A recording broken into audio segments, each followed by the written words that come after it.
wife got pregnant while my best friend was living with us. However, I had secretly undergone a vasectomy years ago, so I just played along until I had proof of their affair. So I recently discovered that my wife, Devin, was having an affair with my best friend, Jeff. I found this out because she's pregnant. You might ask yourself, but if she's pregnant, how do you know? Well, I got a vasectomy in my previous marriage, so I know my wife has been screwing around on me because there's no way she can get pregnant from me. Some of you might be thinking, you can still get pregnant with a vasectomy. Don't come at me with that. There's a less than 1% chance that I got her pregnant, and we've taken tests since then to prove that it's not mine. So, there's some context. My best friend Jeff recently went through a divorce earlier this year, and I grew up with this guy since we were in grade school. I mean, we're basically brothers. We were both the best man at each other's weddings. We went to college together and took the same courses. We ended up in the police force together and were stationed at the same place. You get it? I first got married when I was 20. My ex-wife, Trish, and I were high school sweethearts. I was the small-town hockey star who everyone knew was going somewhere.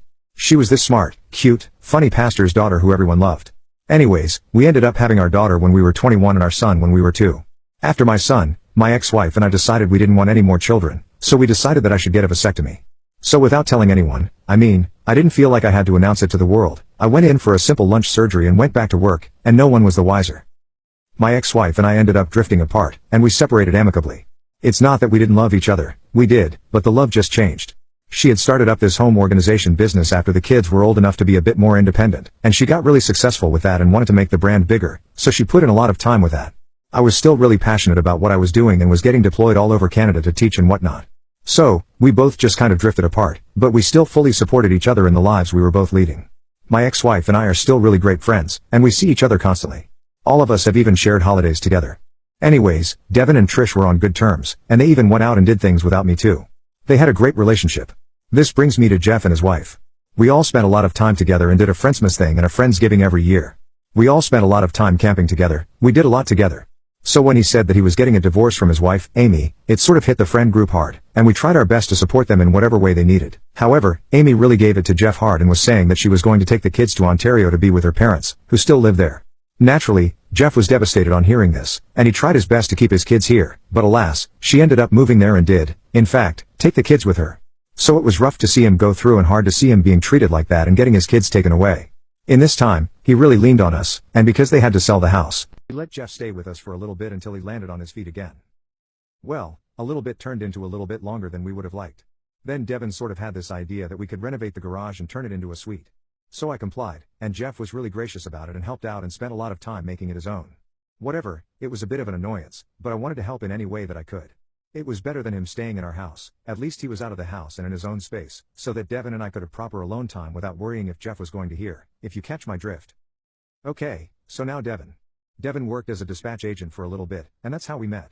The job is actually really stressful, so she managed to stick it out for 2 years, and now she works as a hairstylist and loves it. Devin and I met a few months after the divorce with Trish was finalized. We hit it off really well.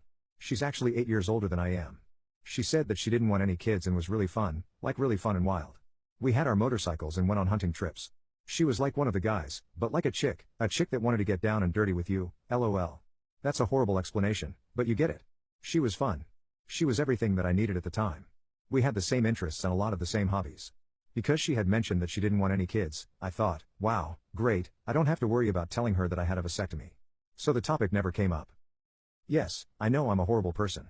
I never told her that I had a vasectomy, but because the topic of kids never really came up, that was sort of it. She obviously was the best stepmom to my kids, and she had always said that that was enough. She wasn't even the marrying type until I just felt like, yeah, I want to spend the rest of my life with this woman, and it just feels right. It's not like she was against marriage or anything, but she just didn't expect it, you know? She didn't need to get married. She was so chill that way, and I love that about her. So we ended up having this small, intimate backyard wedding with a barbecue, and it was perfect. It was perfect for us and all we needed. So yeah, shortly after we got married, Jeff went through his divorce. He was staying with us, blah, blah.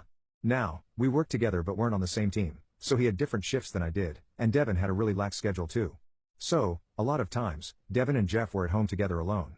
At first, I thought it was just Devin being helpful and a good friend, but after a while, it definitely started getting weird. I'd text her during the day and ask how her day was going, and she'd say, oh, Jeff and I are just out for lunch, or Jeff and I are just out running errands. I'm like, okay, weird, but then they were going to movies together, and then they'd go to concerts together. When I was home, I saw little things that rubbed me the wrong way. He'd touch her arm when she was talking to him. She'd touch his bicep when he made her laugh. She'd dish him up food and wouldn't dish me up food. Then she'd constantly bring him up like, oh, Jeff told me about this, or Jeff said the funniest thing. I was like, okay, red flag. Definitely raised my suspicions. Even though he was literally up in the garage suite, they'd text into the wee hours of the morning, and she'd be giggling and texting him. There I'm laying next to her in bed, and honestly, I'm trying to start something up, trying to give her a massage or something, get in the mood, and she wouldn't be interested.